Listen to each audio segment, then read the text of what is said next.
don't need to say a word. Good morning, Mr. Bio. You speak English, right? Yes. Okay. Shh.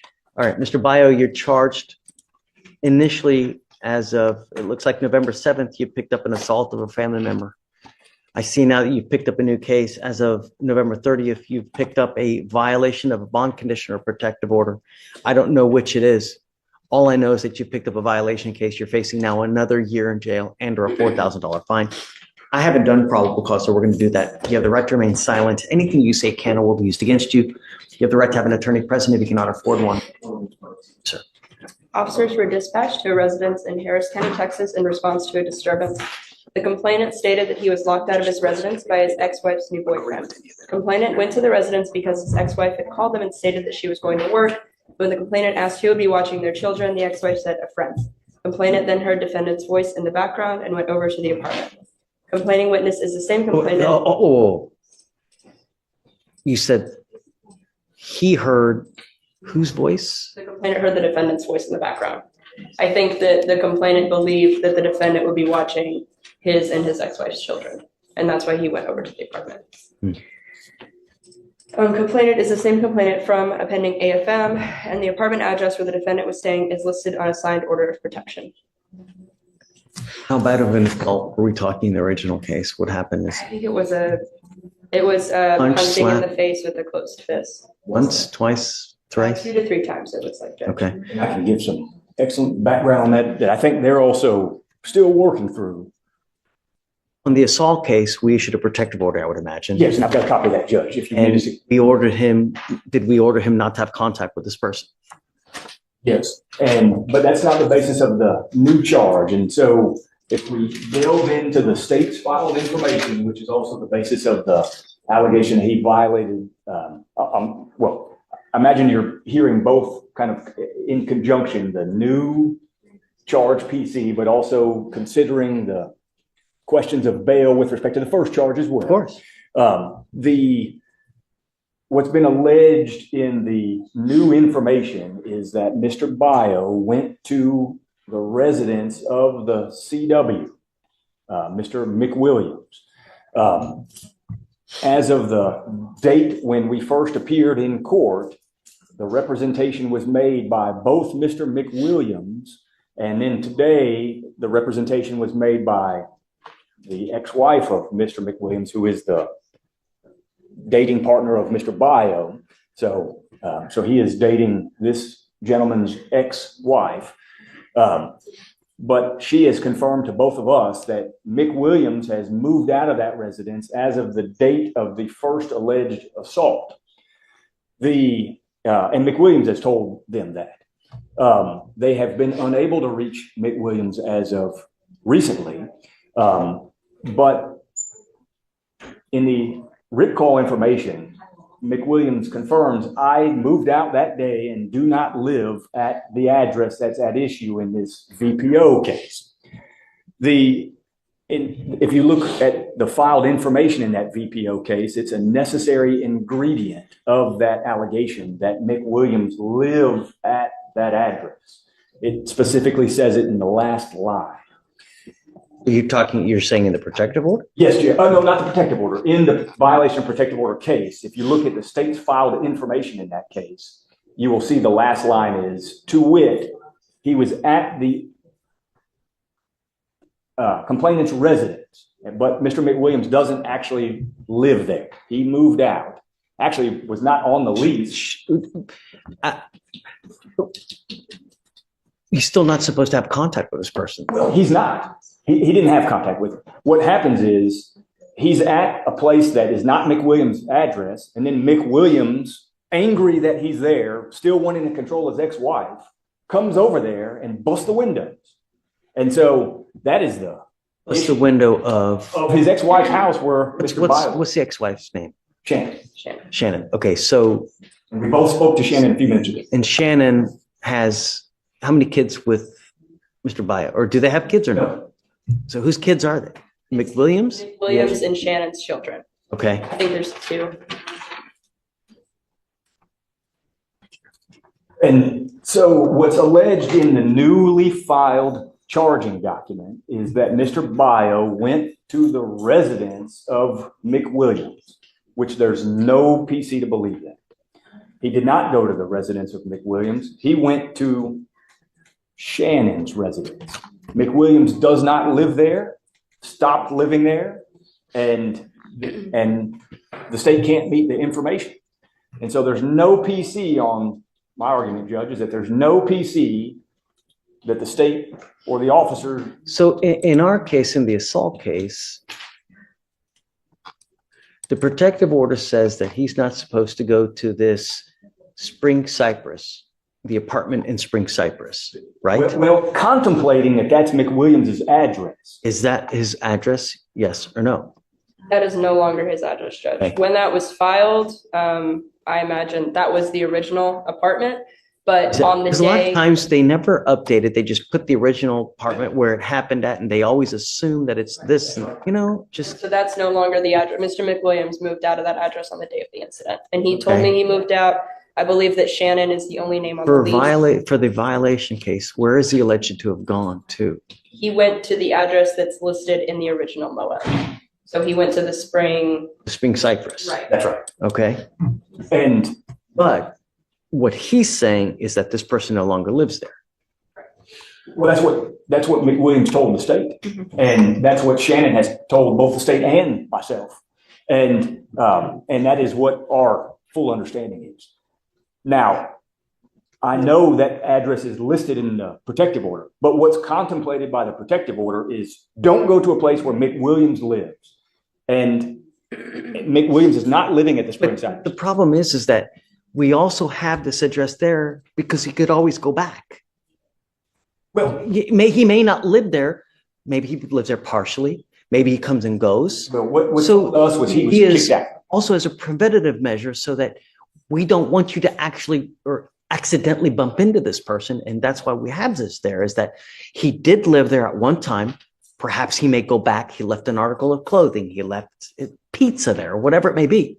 Well, what's really happening is he wants to go back and continue harassing his ex-wife.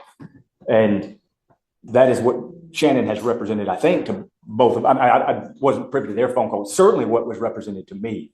And What do you want? well, I want no PC to be found on the violation of protective order charge because an element of that offense that's been alleged is that Mr. Bio went to the residence of McWilliams. McWilliams does not live there. It's not his residence. So there's no PC to believe that that element is met.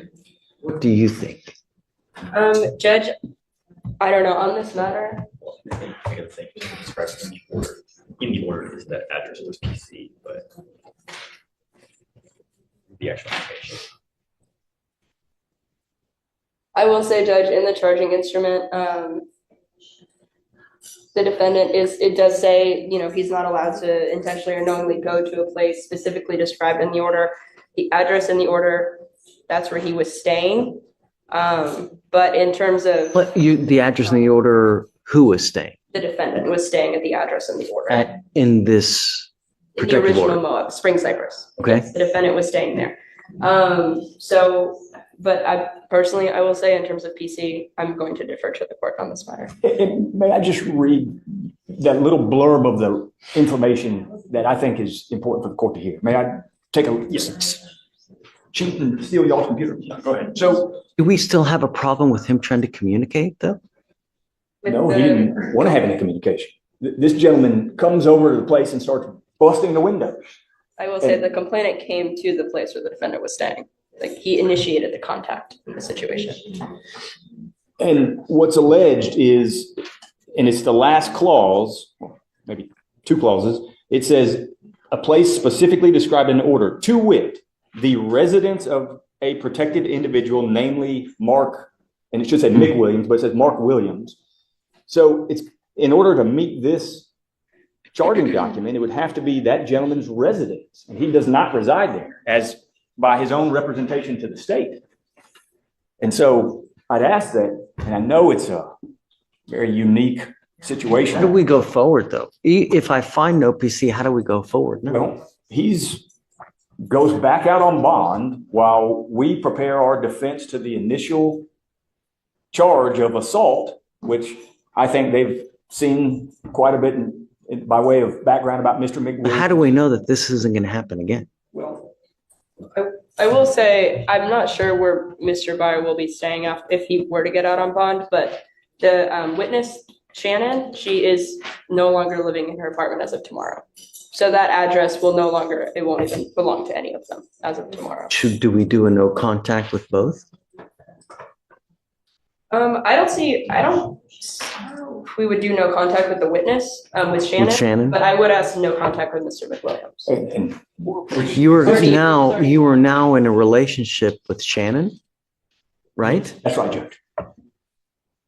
Just listen. But yes, So I've instructed him, just let me answer for him, Judge. But he is in a relationship with Shannon. That's right.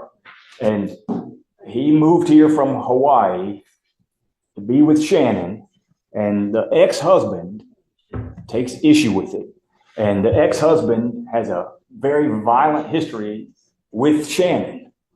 And so long-term, we think there'll be issues with case one even. But I understand that that's not really we're not there yet. I think the question is what to do if he is out. I do think, obviously, no contact whatsoever in any form, shape at all with Mr. McWilliams is appropriate, and that is what existed. Unfortunately, the state can't even reach McWilliams because he doesn't have a phone number that is even good. have you run an NCIC check on this McWilliams guy?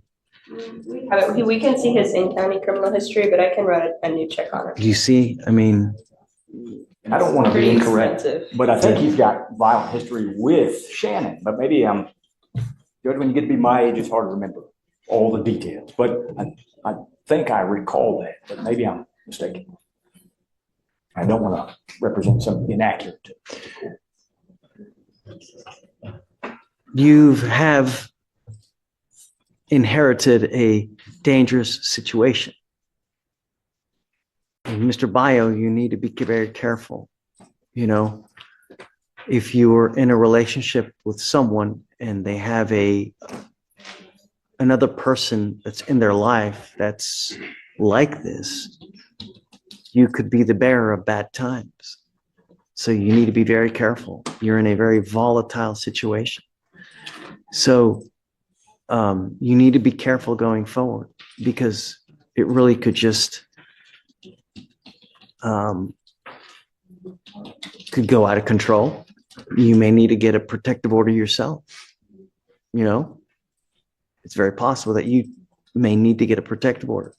So just be careful. You're in good hands. You ever have any issues, just reach out to Brian. We can always help you out as well. I'll find no PC on the violation of a protective order, but just be careful, because there are a lot of vindictive people in this life that will they'll try to make your life a living hell. And you being on bond in this case, they can do that.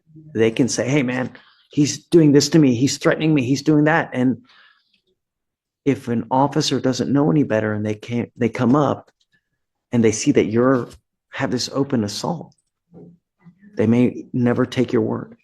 They may never even speak to you. They'll just put you in county. So you gotta be careful. You know, you're in good hands. We'll help you out for as much as we can. Okay. Okay. So I'll find OPC on the, And I think, Judge, on the violation case. And I'm not going to revoke your bond on the original assault case, Mr. Bio, but you got to be careful, man. You know? and Judge, I think you should also have him give his updated address to pretrial, would be appropriate as well. Okay. And I think that's probably somehow make a notation in everywhere so that we know where Shannon lives. You don't have an address for, McWilliams, so I don't know how we're going to handle Well, that. I think the protective order does say any address where McWilliams does reside. So whether or not, I guess that'd be a notice question, but we know not to go anywhere where he lives. I think the issue is whether this other person's going to now be, Okay. You understand all that? Do you have any questions? Just be careful. Life's too short to live either in a 6x9 box or be 6 feet under because you got other people that have just, just be careful. All right. Thank you, Judge. Good luck. Good luck, Mr. Bio.